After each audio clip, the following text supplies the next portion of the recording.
Alright, so to show you a few examples of what's going on here, I'm going to start out with acetylene. This, as you can already tell, is going to be an example of a linear molecule. And what this will hopefully allow us to do is kind of look at one in 3D. So as you notice in acetylene, everything is in a line. Okay, you got a triple bond there between the carbons. If you wanted to look at the actual formula there, you have two carbons triple bonded, and each bonded to one hydrogen. So the white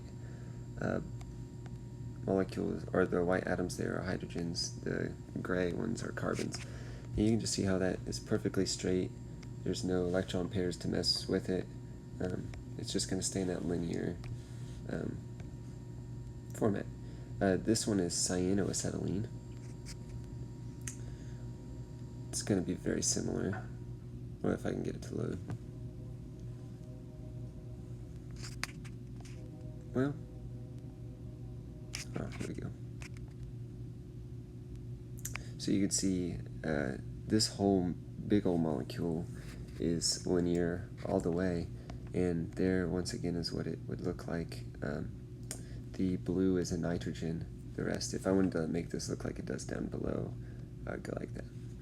So that is cyanoacetylene, and that is linear. That's what that will look like.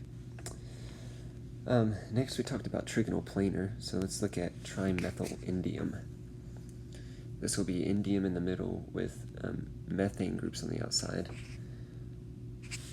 And it looks pretty cool. Notice how,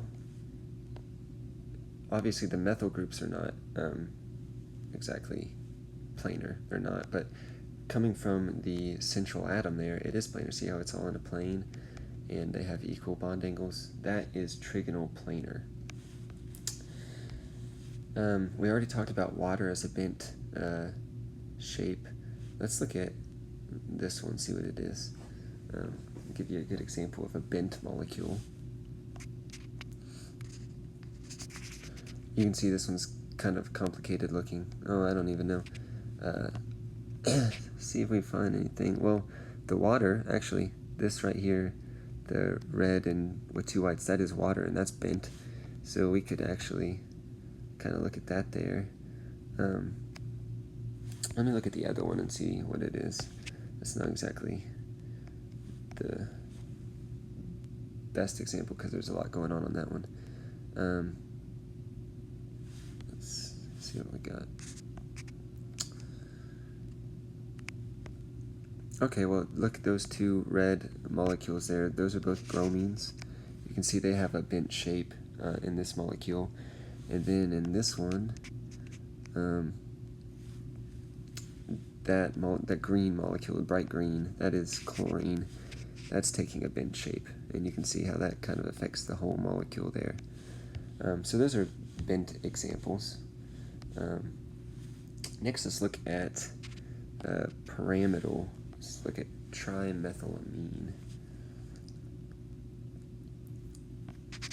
You can see the what it's going to look like. You have a nitrogen with 3 methyl groups around it.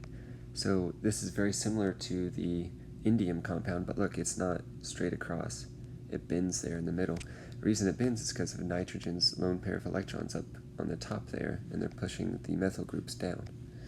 So that would be pyramidal. Tetrahedral, this is kind of a hard one to visualize when you're just drawing it on paper. So, wow, okay, that's a lot of them. Let's see what this got. Okay, so you have this 4 things bonded to it, all right, and notice how they're not in a plane. They're as far apart as they can get from each other. You can't get 4 things any further apart than that. And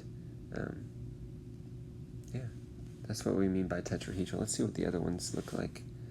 See if they're adding anything or if they're all the same. I think they are. So all just one chlorine. The bright green's a chlorine and the hydrogens are white. So that is what tetrahedral looks like. Now let's look at what are we going to? Trigonal bipyramidal.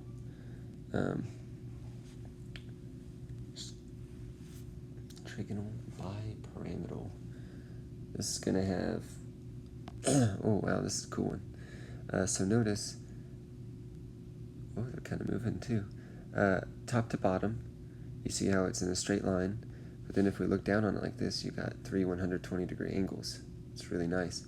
So that's what we mean by trigonal biprimal. You have 120 degrees around the equator and then 90 degrees when you're looking top to the equator.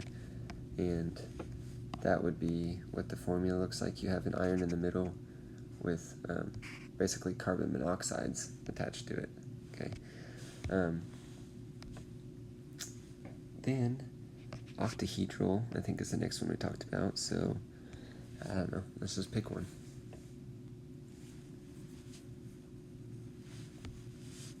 See what we got here. Octahedral is going to have 6 things bonded to it, and all of them will be 90 degrees. See how every bond here is 90 degrees? Look at it from the top, 90. Look at it from here, 90. That's as far apart as 6 things can spread out from each other. So yeah, that's a good one. I like that one. That has tungsten in the middle. So that's neat. Then you have square planar. Let's see what we can get here. Ooh, only one example. I hope it's a good one. Square planar. So this should all be in a plane with 4 things bonded to it. You look at the formula there, you got nickel in the middle. Oh look, see how that's all in a plane? Obviously the orange compound there, or the orange atom there, has methyl groups bonded to it, but it's all in a plane. Then you look down from top, you got all 90-degree angles. So that's a good one. Yeah, that is square planar. And then last but not least, you got T-shaped. We only got one example again. T-shaped. And, well, I guess there's 2 examples. Where is the T on this one? Let me go to the second one, see what we can see here. Oh yeah, this is a good one. Check that out. See how that's a T? That is because of the extra electron pairs around the iodine there. The iodine's the purple thing. And you got a nice little T. So that would be T-shaped. Those are all the ones that you're going to be responsible for. I hope being able to see them kind of helps you. If you need to use some of the models that I have, that's fine. But as you're going through your examples, try to look at how many electron pairs something has, how many things it has bonded, and figure out what shape it would take. And use page 202 in your book to help you out. It talks about, shows you like a column where it'll tell you the number of lone pairs a certain shape has, the number of bonded atoms.